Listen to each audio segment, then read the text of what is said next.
창세기 32장의 말씀 함께 찾아보기로 하겠습니다. 32장 긴 장이기 때문에 같은 맥락의 내용이긴 하지만 너무 길어 제가 오늘은 21절부터 30절까지 함께 찾으셔서 봉독하고 말씀 전하기로 하겠습니다. 창세기 32장 21절로부터 30절에 있는 말씀 찾으셔서 한 절씩 교독하기로 하겠습니다.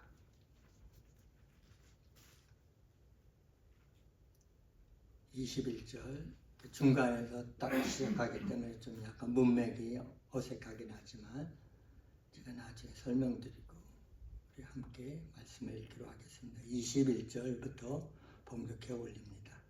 그 예물은 그의 앞서 보내고 그는 무리 가운데서 밤을 지내다가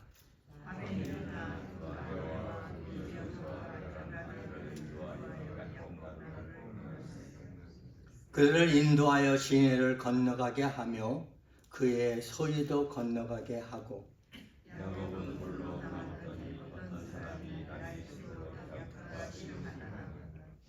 자기가 야곱을 이기지 못함을 보고 그가 야곱의 허벅지 관절을 치매 야곱의 허벅지 관절이 그 사람과 씨름할 때 어긋났더라. 야곱이 이르되 당신에게 족하지 않으면 그 사람이 그에게 이르되 내 이름이 무엇이냐? 그가 이르되 야곱이니이다. 그가 이르되 내 이름을 당신은 야곱이라 부를 것이 아니요 이스라엘이라 부를 것이니 이는 내가 하나님과 이 사람들과 다루어 이겼습니다. 야곱이 청하여 이르되 당신의 이름을 알려주소서. 그 사람이 이르되 어찌하여 내 이름을 묻느냐 하고 거기서 야곱에게 축복한지라. 야곱이 그 이름을 묻느니라 했으니 그가 이르기를 하나님과 대하여 왔으나 내 생명이 보존되었다 하니라. 아멘. 30절 보니까 야곱이 하나님을 당면한 장소가 뭐라고 불렀다고 그랬어요? 분이엘. 분이엘 꼭 기억하시기 바랍니다. 하나님의 얼굴을 봤다는 그런 뜻이 있습니다. 하나님의 얼굴을 보면 어떻게 되죠? 인간은 죽습니다. 천국에 가서도 하나님의 얼굴을 제가 직접 볼 수 있을까? 인간이 글쎄요, 좀 더 명확하게 볼 수는 있을지 몰라도 그런 하나님의 영광의 모습이 너무 찬란하기 때문에 그 빛만 조금만 비춰도 하나님 얼마나 위대하시고 크신 분인 것을 아마 짐작할 수 있게 될 것입니다. 야곱에 있어서 인생에 있어서 두 가지 큰 사건이라 그러면 자기의 어떤 집을 떠나 이삭의 품을 떠나 저 멀리 도망갔던 바단 아람으로 도망갈 때 만났던 그러한 천사와의 그러한 모습의 베델의 사건, 그리고 많은 그런 일을 하고 세월이 흘러 한 20여 년이 흘러 다시 돌아와야 되는 그런 상황 속에서 대면했던 그런 두 사건이, 이 분이엘의 사건이 아마 큰 그 야곱의 생을 통해서 의미 있는 그런 뜻 있는 그런 사건이 아니었나 생각을 해봅니다. 물론 저에게는 이런 사건은 없습니다. 그러나 인간 누구나 정말 그리스도인이라고 하면 적게 아니면 또 좀 더 크게, 좀 더 어떤 사람은 조금 숫자로서 작게 아니면 어떤 사람은 많게 하나님과 대면하고 하나님의 임재를 체험한 경험이 분명히 있을 것입니다. 여러분이 깨닫든 깨닫지 못하든 하나님이 여러분과 항상 만나 주셨고 여러분들 인도해 주셨고 때로는 제가 우매하여 그 인도하심을 느끼지 못한다 할지라도 하나님이 여러분을 지키시고 항상 인도하신다는 그러한 모습. 근데 여기는 분명한 그런 하나님의 임재, 하나님의 역사, 부정할 수 없는 사건이 이 가운데 적혀져 있습니다. 왜 이런 일이 생겨났느냐? 바로 이 나중에 이스라엘이라고 불리는 야곱이 누구를 대면해야 돼요? 자기의 형 에서를 대면해야 된 그러한 정말 풀 수 없는 숙제, 엄청난 난관에 봉착하게 되었습니다. 분명히 고향을 돌아가기는 해야겠는데 누구를 만나야 되기 때문에 아직 서슬펄펄한 것 같은 그런 형을 만나야 되는 그러한 모습이 가운데 다가오고 있었습니다. 형은 어떤 모습이었을까요? 야곱에 비하면. 야곱과 조금 협소한 그런 체구를 가졌다 그러면 저와 같이 에서는 우락부락하고 한번 팍 얻어맞으면 그냥 날아갈 정도의 그런 아주 건장한 그런 체격의 사람이었습니다. 싸워서는 도저히 이길 수 없는 사람, 뭔가 다퉈갖고선 도저히 그것을 피할 길이 없는 그런 사람. 이 난관이 있을 때 무엇으로 해결할 수 있는가? 여러분들 그런 난관이 생길 때가 있어요. 너무 문제가 커서 이 상황이 어려워서 그래서 도저히 이렇게 풀어갈 방법이 생기지는 않습니다. 여러분의 힘과 여러분의 능력과 여러분의 지혜와 여러분이 갖고 있는 모든 것을 다 동원해서 풀 수 없을 때 그럼 그것은 무엇을 해야 하는가? 아직도 여기 32장 이렇게 그 전에 읽지 않았지만 13절부터 20절에 보면 자꾸 자기 자신이 제일 잘하는 거, 야곱이 잘하는 게 뭐였죠? 잔머리를 잘 굴리는 거 아주 잘합니다. 근데 그것을 아직까지도 하고 있어요. 무슨 계획을 짭니까? 내가 이렇게 선물도 준비하고 식구들 이렇게 다 준비하고 어떻게 해요? 본인 뒤로 빠지고 미리 좀 보내갖고 에서의 마음을 좀 수그러뜨리려고 하는 그러한 장꾀를 부리기 시작합니다. 근데 장꾀가 하나님 앞에서는 통하지 않을 때가 있습니다. 물론 허락될 때도 있습니다. 그러나 자꾸 하다 보면 하나님께서 영어로 말하면 no more, 더 이상 안 돼 하면서 하나님께서 만나주시는 그러한 장면이 우리들에게 다가옵니다. 우리도 이와 같이 행동할 때가 얼마나 많습니까? 저도 아직도 그래요. 자꾸 이거를 하다 보면 자꾸 실패하고 자꾸 쓰러지고 자꾸 이상한 길로 갑니다. 끝까지 자기 생각을 계속 관철해서 살고자 하는 그러한 이기적인 마음, 욕심의 마음, 나중심적인 마음이 바로 얄팍한 야곱만 그러냐? 나의 모습이기도 합니다. 무엇인가 아직도 남아있다 그러면, 할 방도가 있다 그러면 그것을 해보려고 하는 그러한 시도로 발버둥을 칩니다.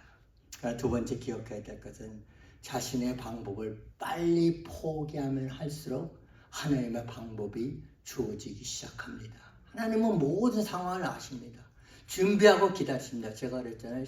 시편 147편에 찬송하는 이유가 여호와 일의 하나님이기 때문에 가장 여러분들이 필요한 타이밍도 아시고 그냥 방법도 아시고 모든 여건을 다 충분히 감안해서 인도하시는 분인데도 불구하고 하나님을 바라보지 않으니까 하나님을 의지하지 않고 찬양을 못하니까 여기도 야곱처럼 아직까지도 자기 자신이 똑똑하다고 하는 머리를 굴려 자신의 방법을 자꾸 끝까지 붙들려고 하니 하나님의 귀한 축복을 귀한 마지막 귀한 방법을 얻지 못하는 겁니다.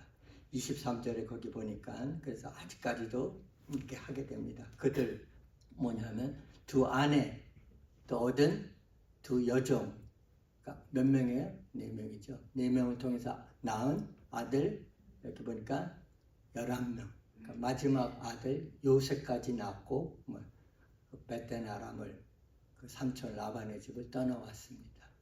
아마 나중에 이제 베냐민을 낳은 것 같은데요.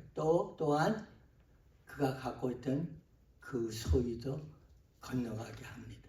그래서 이 에서가 물어보면 이게 무슨 물건이냐 하면 야곱의 것도 있고 특별히 형님 에서의 것도 있습니다. 하면 이렇게 제안하려고 하는데 24절에 귀한 말씀이 나옵니다. 24절에 야곱은 뭐니까 홀로 남았더니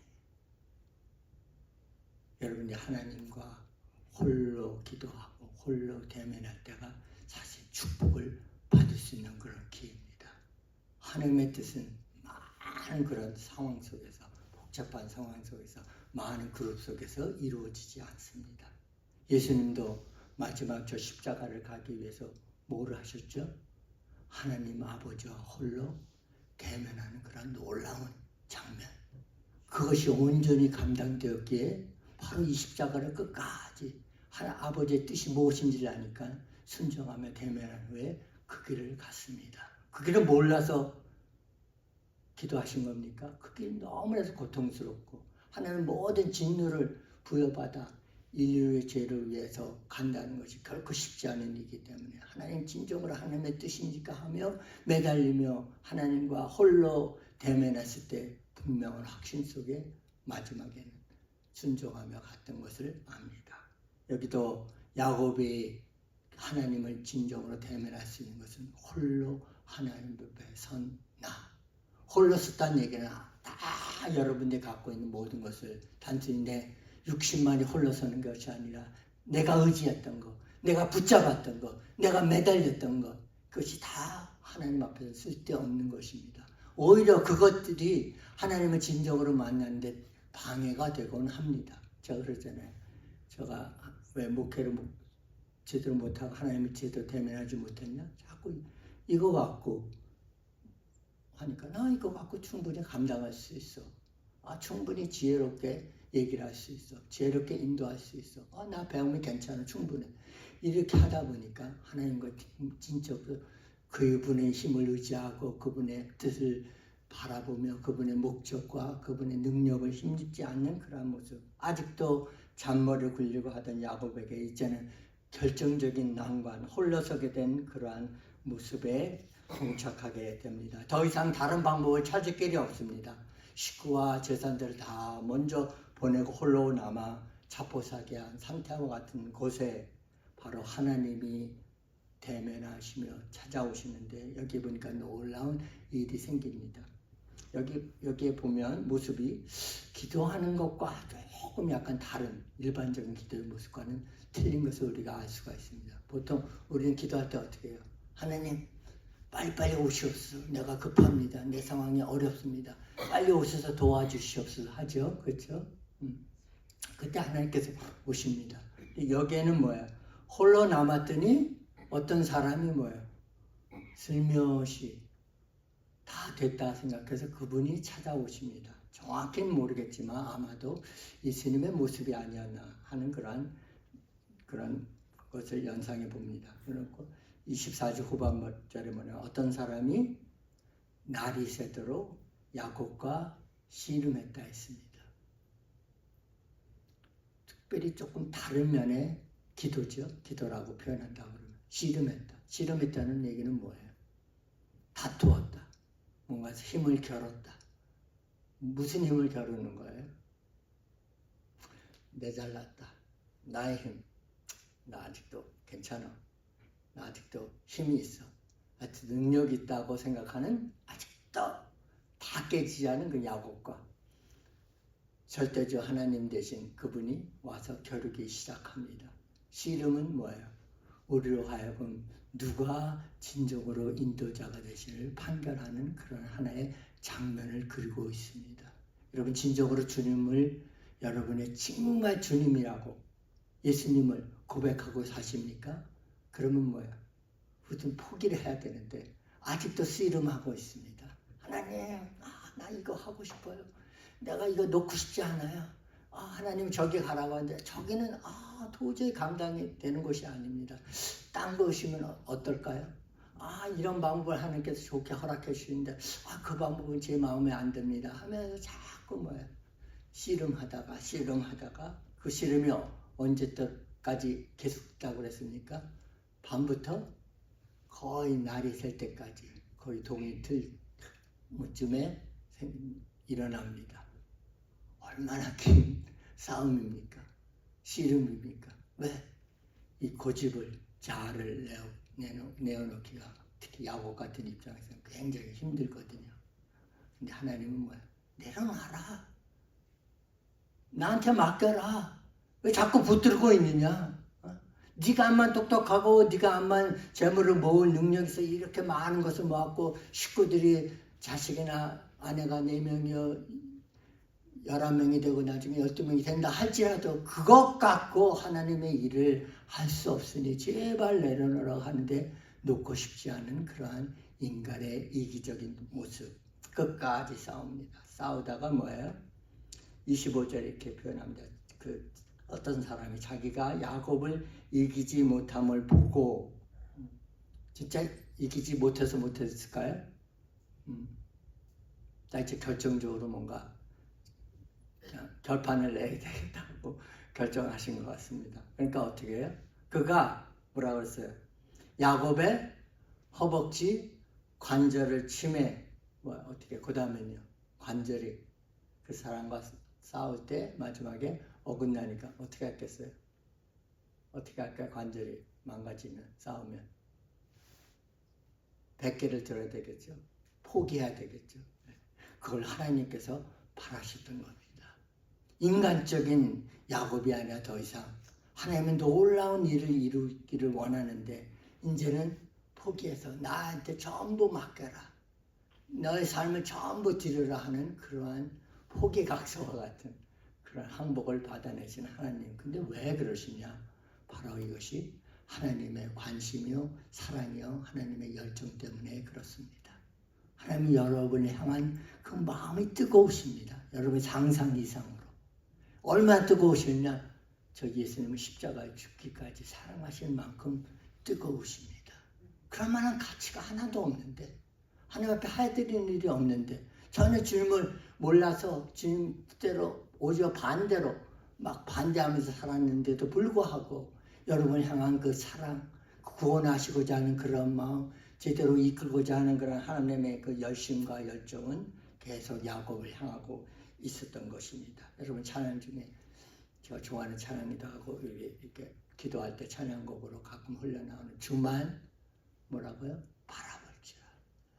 주만 바라봐야 되는 야곱이건 한데 그러지 못하니까, 포기하지 못하니까 하나님께서 그렇게 찾아오셔서 인생 더 이상 그렇게 하지 말라고 권면하시며 씨름에 놓아주면서 관절을 치시는 그러한 모습을 볼 수가 있습니다. 이 행동은, 이러한 장면은, 이러한 귀한 모습은 구체적으로 새로운 귀한 이스라엘 역사를 쓰여가는 새로운 시작의 신호탄이 됩니다.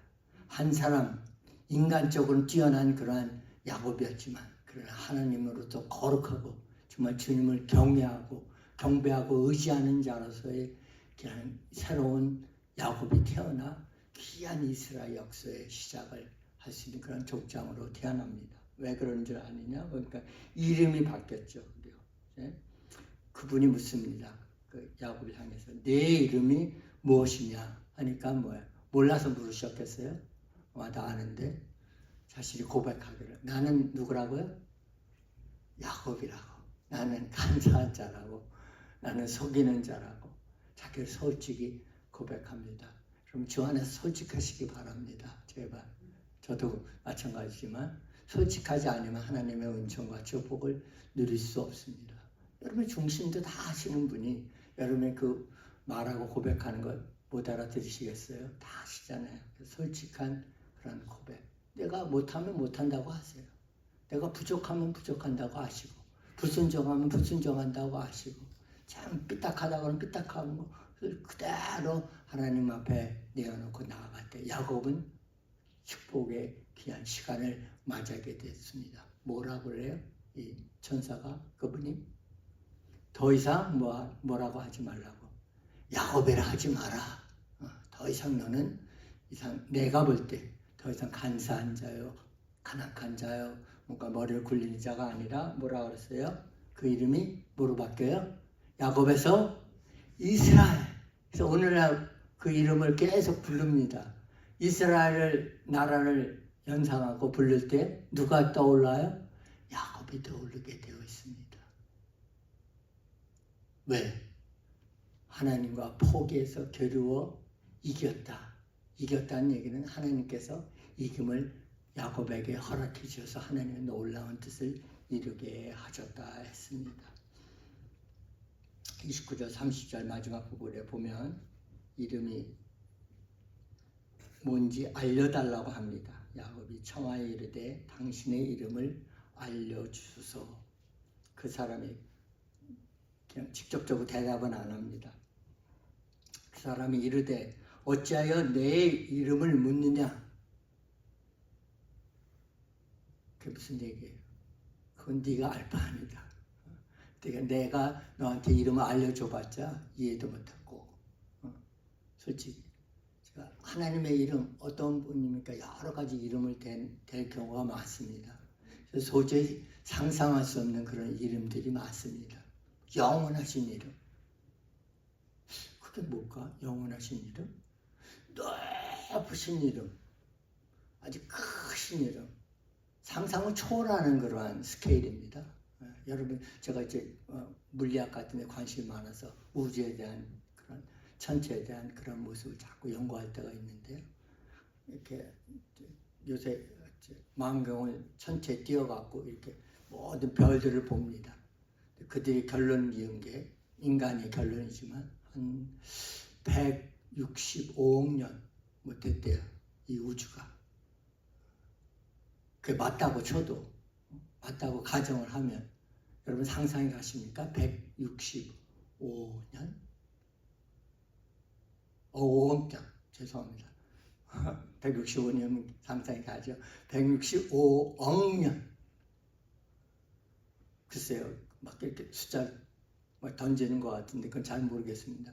그들이 관찰을 해서 별이 어떻게 생성되고 시작되는 그런 초기의 모습을, 물론 시작의 모습을 볼 수가 없지만 초기의 모습을 보면서 그러한 결론에 이르기 시작합니다. 만약 그게 맞다고 하면 얼마나 긴 세월 동안 이끌어 가신 이 우주를 주관하신 분이 누구다? 제가 여러분과 대면하고 예수 그리스도를 통해서 알게 된 창조주 하나님이십니다. 그분을 이름을 얘기한다고, 야훼라고 한다고 알 수 있겠어요? 근데 어떻게 알 수 있느냐? 이렇게 보니까 뭐라고 그랬어요? 그렇게 물으니까 뭐라고 했어요? 답이 뭐예요? 이름을 대답하시는 것이 아니라 거기서 야곱에게 축복한지라. 축복했다는 얘기는 뭐예요? 내가 너에게 축복할 능력과 권리와 힘이 있다. 누가 축복을 해줘요? 낮은 자보다 여러분 축복을 받습니까? 높은 자, 더 귀한 자, 더 위대한 자 여러분 축복을 내려받잖아요. 마찬가지입니다. 축복을 허락해 주시는 분. 어떤 축복이요? 영원한 축복, 인도함의 축복, 귀한 은혜의 축복, 귀한 사랑의 축복, 너와 함께 한다는 그런 축복도 야곱을 통해서 이스라엘의 한 나라를, 국가를 형성케 하시는 그런 놀라운 축복을 부여받을 수 있습니다. 그것은 제가 잘나서도 아니고 여러분들이 잘나서도 아니고 야곱이 딴 사람보다 더 뛰어난 믿음을 가져서가 아니라 하나님 앞에 모든 것을 다 포기하고 하나님 뜻대로 행하시옵소서. 나는 오직 주만 바라보나이다. 하나님 나를 통해서 주님의 일을, 역사를 이루소서 할 때 야곱이 변해서 분이엘의 교회 사건을 통해서 하나님의 임재와 능력과 함께 대면하면서 온전히 하나님의 사람으로 변화하시는 그러한 사건이 일어났습니다. 그것은 단순히 야곱에만이 그러냐? 아닙니다. 우리 사랑하신 주님은 계속 우리의 삶 속에 풍성함으로, 온전함으로, 거룩함으로, 능력으로 채워주시기를 원합니다.